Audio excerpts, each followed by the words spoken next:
Hey everyone, how's it all going? Today is going to be my 5-star predictions for 2023, and I just hit my face just then. I have done one of these videos before, but it failed miserably, so you will not be seeing a review for that. You will not be seeing a video of whether or not I've read my 5-star predictions for 2022, and if they actually were 5 stars. You will not be seeing that. It was a complete fail, and I had put too many books on that list. So I have 5 books that I think will be 5-star predictions in 2023. The first one is an anticipated release of mine, and that is The Bookbinder of Jericho by Pip Williams. Now, I don't know too much about this book, and I want to keep it that way. And I think it follows 2 sisters. There's a library in Jericho, and one of them moves to Oxford. This is the author of the Dictionary of Lost Words, and that was such a good book, so I'm very hyped and very intrigued to read this one. That one was a 4.5 star rating, the Dictionary of Lost Words was, but I don't do half-star, quarter-star, three-quarter-star ratings anymore. It's just a little bit, I'm a lazy bum, and I don't want to be calculating and keeping a track of half-star, quarter-star, three-quarter-star ratings. It was definitely like high 4s, that book, The Dictionary of Lost Words, and I'm hoping this one, The Bookbinder of Jericho, will be a 5-star. I'm hoping, fingers crossed. We then have The 7 Husbands of Evelyn Hugo by Taylor Jenkins Reid. This will be my first book from this author. I'm really hoping I have a really good time with this one. It follows Evelyn Hugo. She's a reclusive Hollywood movie icon, and she's ready to tell the world about her life. And she's finally ready to tell the truth about her glamorous and scandalous life. She's had 7 husbands, I believe, but I think there's like one that she actually really truly loved, and I believe this book interconnects with Carrie Soto is Back and also Malibu Rising, which I'm very, very intrigued. She's kind of created like a little universe Taylor Jenkins Reid has. The reason why I'm giving this like a 5 stars is because when I was reading a little bit of Daisy Jones and the Six, when I was flicking through the pages, oh my gosh, I thought that band was real. I was on Google, I was searching them up, I was like, oh my god, is this a real band? But no, it's not a real band. So I'm hoping with just the realistic, like the realism of this and the realistic characters, I'm hoping that this will be a 5 stars for me.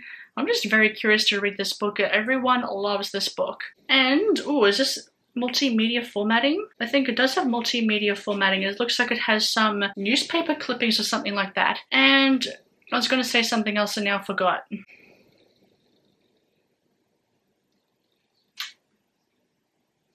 Oh, that's right. I have a theory about who the journalist who is responsible for telling Evelyn Hugo's life. I have a theory about who the journalist could be, and I want to see if I'm correct. We then have Everyone in My Family Has Killed Someone by Benjamin Stevenson.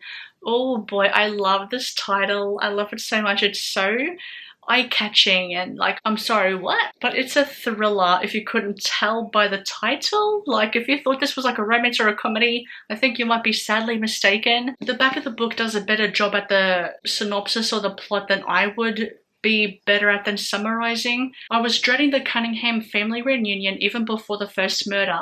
Before the storm strains at us at the mountain resort, snow and bodies piling up. The thing is, us Cunninghams don't really get along. We've only got one thing in common: we've all killed someone.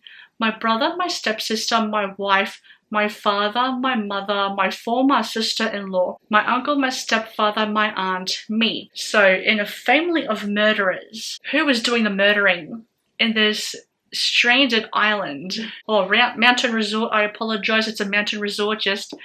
This sounds so good, and I heard there's a plot twist. Like, what's the plot twist? Give me the plot twist. I love a good plot twist in a thriller. Sounds so good. I then have Wolf Hall by Hilary Mantel. It is the first book in the Thomas Cromwell trilogy. It's a bit of a mouthful, the synopsis. I've had my eye on this book and this series for a while, and sadly the author passed away and she left behind this legacy. Yeah, I don't want to say a part of it, but I want to read her books because she does even have quite an extensive backlist as well. It's historical fiction, I believe the series is. So it follows Thomas Cromwell, who is the latest successor to Henry VIII. And Cromwell is a wholly original man, the son of a brutal blacksmith, a political genius, a briber, a charmer, a bully, a man with a delicate and deadly expertise in manipulating people and events. Ruthless in pursuit of his own interests, he is as ambitious in his wider politics as he is for himself. His reforming agenda is carried out in the grip of a self-interested parliament and a king who fluctuates between romantic passions and murderous rages. With a vast array of characters, Wolf Hall is the very rare thing, a truly great English novel, one that explores the intersection of individual psychology and wider politics. With a vast array of characters and richly overflowing with incident, it peels back history to show us Tudor England as a half-made society molding itself with great passion and suffering and courage. Damn, I'm really hoping for political intrigue with this one because it just sounds so good. It really does. And for my last 5-star prediction, I have You and Me on Vacation by Emily Henry. Or if you're in America, it will be People We Meet on Vacation, I believe. And from what I know, it follows two best friends as we see them throughout their 10-year friendship.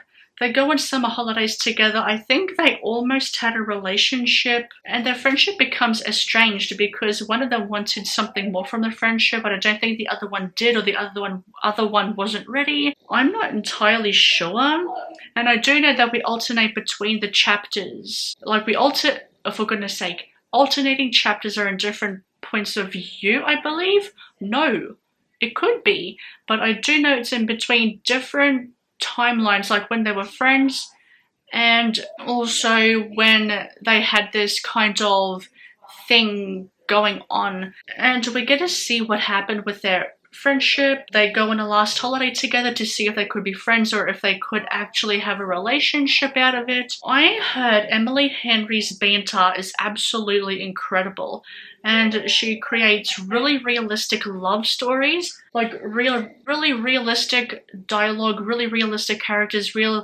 realistic interactions. I believe I've heard really good things about Emily Henry, and I'm ready to dip my toes into her books. That's it.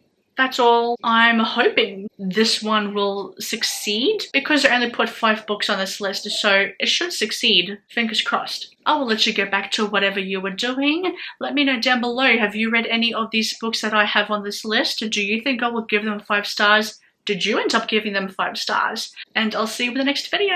See you later.